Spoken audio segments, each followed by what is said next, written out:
Hi everyone, this is the video for the first negative readings on the quality of life debates. And I think there's two main disadvantages here. The mental health disadvantage from the Keller's reading, which is a survey of a bunch of research about mental health and social media, and the solitude disadvantage, which is from the King's North reading, which is actually a review of a book. So I encourage you to look for things from the author directly. So the mental health disadvantage, first of all, sort of the impacts and the setup for this. Well, actually, first of all, let me have a caveat. Um, this is a review of other studies, and while you can use their conclusion, which is that there's a correlation between social media use and things like depression and anxiety, um, finding these other sources that she cites can be really useful. And that's both for the affirmative and the negative, because there are sources that say there is a correlation, and then there are some sources that find no correlation, which you could use as a rebuttal. It starts off by talking about how depression and anxiety have risen 68% in adolescents in the last decade. That's a pretty significant spike.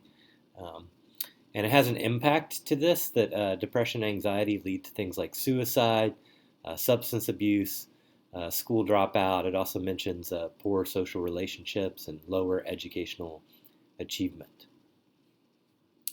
Um, this is particularly, adolescents are particularly susceptible to this because they're vulnerable to peer pressure and they have limited capacities for self regulation. So, how does social media link to depression and anxiety? Um, First of all, there's a potential link between impaired sleep and sedentary behavior. I know, think about how grumpy you might get if you're tired, and then imagine that being tired all the time. And also sedentary behavior, think about sort of how good you feel after you have a nice workout. Uh, and so if you're sitting a lot and being sedentary, like, playing games or scrolling social media, you're more likely to have feel grumpy, have negative moods. Multitasking can increase anxiety, right? We're trying to juggle all these things at once, and so there's sort of potential connection there that we feel more stressed out, we feel more busy because of all of the multitasking going on. I think one of the big ones in the literature and that they talk about here is the idea of social comparison. Social comparison is something we all do where we compare ourselves to other people. It helps us form our sense of self and whatnot. Uh, but on social media, this is sort of hyper charged, both because, first, that's what everyone's sort of doing on social media is posting stuff about themselves, right? So it kind of encourages social comparison. And second, uh, oftentimes we're comparing ourselves on social media to sort of like polished or filtered images of ourselves, right? What do you post on social media about yourself is it's typically things that make you look good. So maybe an adolescent doesn't quite understand that, and they're comparing themselves to sort of this idealized version of someone else. And if you're comparing yourself to an idealized version, then certainly you're not going to live up to that, and that can cause you to be depressed. Um, so social comparison has been linked in the literature to things like eating disorders, obviously suicide, low self-confidence, all those kinds of things. Because if you're comparing yourself to other people and you think, oh, I'm too fat or I don't look good, right, then maybe you develop an eating disorder or something like that. Um, and then the article shows that time spent on social media and addictive use of social media are positively correlated with anxiety and depression. That is, the more time spent, then the more likely you are to be have anxiety or depression. And also, passive use and identity focused use are also positively correlated. Passive use, that is, if you're mostly using social media to scroll and kind of look at what other people are saying, as opposed to maybe like chatting with friends, that kind of thing, then it's positively correlated. And also, identity focused use is also positively correlated. That is, if your use of social media is focused on sort of crafting your identity and branding yourself, and worried about how you look and what you look like. Um, there's other things you could do on social media. You could use it to join a gaming community. You could use it to talk about politics, right? Those aren't identity focused. Identity focused social media use, however, tends to be linked to depression and anxiety.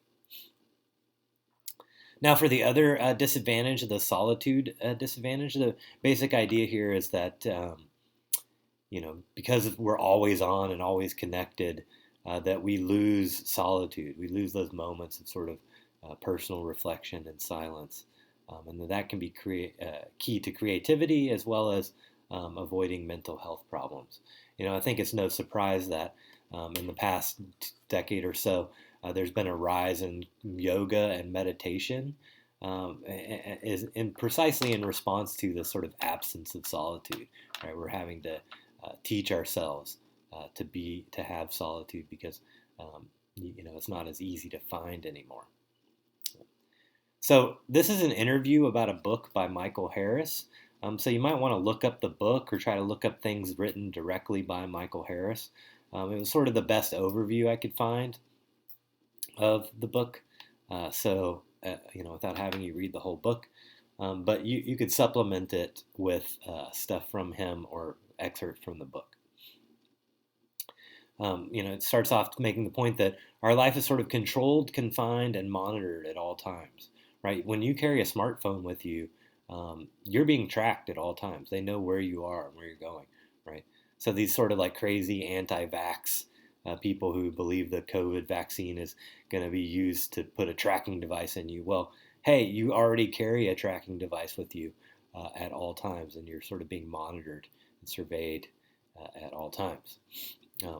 We live in an always-on world, right? We have all this entertainment, all these options available to us at our fingertips. But in some ways, maybe that means that we're less likely to just turn everything off and be silent, right? Or to enjoy, or to be bored, or just, stare at the trees or at the squirrels in your backyard or that kind of thing, because we're always on. Even when you try to do that, maybe you get a new ping, you get a new text message, you get a new notification, and it makes it hard to sort of, focus on that. He talks about how there's no more daydreaming. Anytime we have down moments, anytime we're on the bus or standing in line or feeling a little bit bored, we pull out our phones and we start looking at our phones, right? It used to be maybe if you were riding the bus, you'd stare out the window and sort of daydream. Or if you were bored in class, you'd just daydream. And now instead we pull out our phones, right? So we're lacking in solitude that way. In King's North, obviously we can supplement this with some of our previous readings from distraction and stuff, but it talks about how these products are designed to keep us hooked, right? And the idea here of ludic loops. Ludic means pleasure or play, and the loop part is, if you're engaged in social media, you're playing a game or something like that, we get a reward. It gives us like a little bit of dopamine, like say we finish a level, right? Or we get a like on a post, gives us a little bit of dopamine, and then it wears off, and it's designed to sort of like keep us coming back again, right? It's like a drug that way, where we get what's called variable rewards. You can't exactly, they're not consistent rewards, or we would get habituated to them. They're variable, like you're not sure when you're going to get that like, you're not sure when you're going to complete that level. And those loops tend to make us addicted. And when we're addicted, obviously, it's harder to have solitude. The author, not actually the book author, but the author of this piece, this review, makes an interesting point that this can't be moderated, right? That maybe you can turn it off for a little while, but while, the effects on society are still going on, even when you turn it off. And it's very hard to avoid, right? Like, because all of our friends are on social media, because all of our friends have smartphones, if you choose to put them down or not use them for a while, then you're sacrificing a lot, right? So it's very hard to not have these devices. And the impact to all this solitude is genius. Apparently, the book has a list of many different figures from Einstein to Thoreau that their genius was inspired by solitude.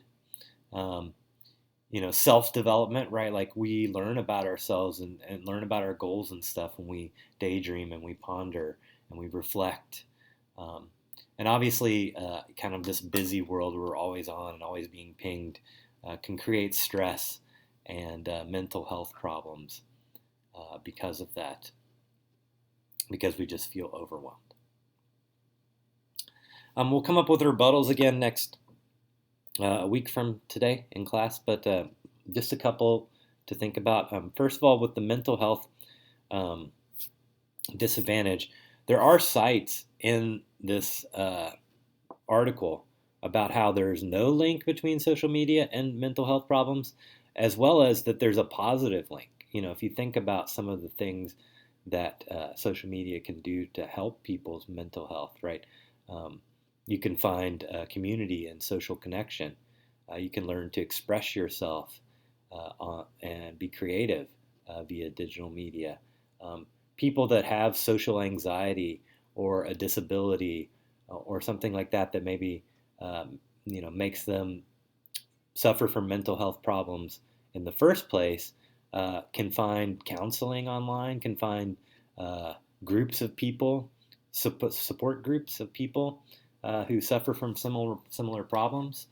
I think in particular, amongst LGBTQ community, there's a lot of mental health problems and suicide and stuff because of the way society treats them.